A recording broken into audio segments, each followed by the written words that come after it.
It's the TEFL Express podcast, brought to you by TEFL Express, your partner in the world of teaching English as a foreign language. For all the latest and greatest in the world of TEFL training and materials, please visit our website at teflexpress.co.uk. Enjoy the show!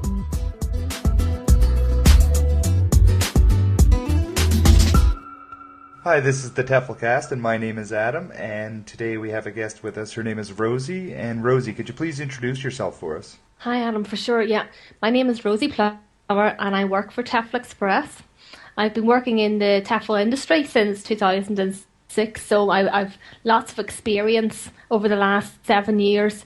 And in that time, I've taken up loads of different roles within the industry.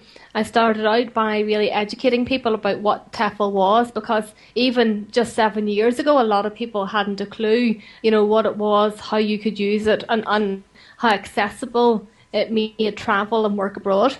And since then, I've gone on to some different management roles. And now for TEFL Express, I'm I cover a few different areas, but mainly it's all about ensuring that TEFL Express helps people to become TEFL qualified, get work abroad, that we have a really good advice centre for people who are looking for work abroad, and making sure that we help them choose the right course for them. And then also in terms of what training we develop for the future, we're really looking at the most cutting edge technology to be able to innovate the TEFL training that we do, and make it much more exciting and interactive for people in the future. Right. Definitely, I want to get into some of the technological advances in the field. Definitely. First, let's get to know you a little more, Rosie. What originally got you into this field? Well, when I was going through education, there were quite a few people took a gap year. I don't think we called it a gap year at the time, but that's essentially what it was, and what's so popular now as well, with people either between school and college, or after college and before starting your career. Right. I was kind of focused really on, and I think it was probably from just growing up, my background, and probably school influences as well, just to keep going with education, and then once you're finished with your degree, to try and secure yourself a good job and a career.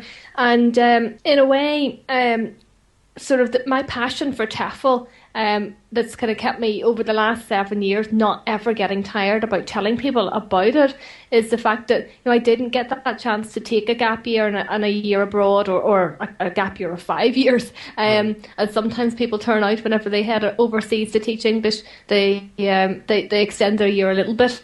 But I think because I can kind of not relive my life through other people's TEFL experiences, but certainly I can combine the passion for travel, for the flexibility that TEFL offers, and for the excitement and adventure, whilst that is also my career. So I kind of couple the two of them together, and it works really well. It's so true, though, like you say, in a sense, you kind of are, living your love of the field through others who are doing it. I mean, that might sound strange and cheesy, I'm not sure, but me personally, though, when I talk to people who are teaching for the first time, for example, and moving abroad for the first time to a new city, a new country, it really brings out all these memories in me, like just the nostalgia just hits me, and it makes me appreciate it all over again, and I totally like that feeling. It's absolutely. Fun. It is fun, and I might talk to somebody who's completely new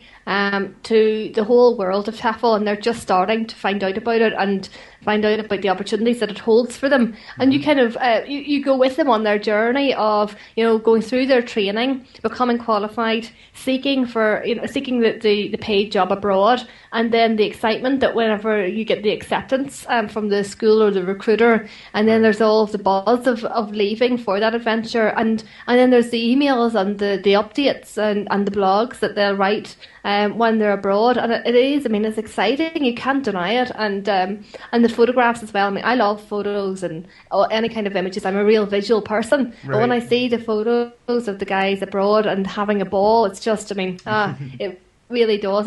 It's a really diverse job. It's exciting all the time. No 2 days is the same, and I really love that. Absolutely. It's such a nice feeling all around. What sort of places have you traveled to in the past, whether that's for, work or just travel? Well, I was really lucky because I've had the opportunity to travel to quite a few places through work and through both volunteer teaching and the paid side of things. So I've been to Kenya, Malaysia, Sri Lanka, Vietnam I've been to. It's my most recent destination, and Thailand.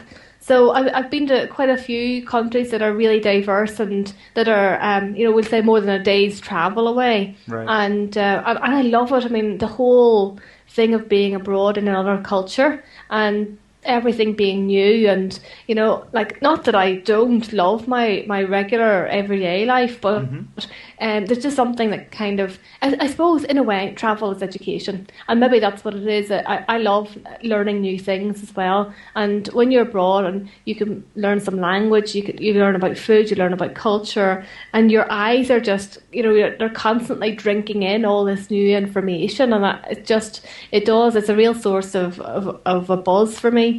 There's so many interesting foods out there that are, completely different.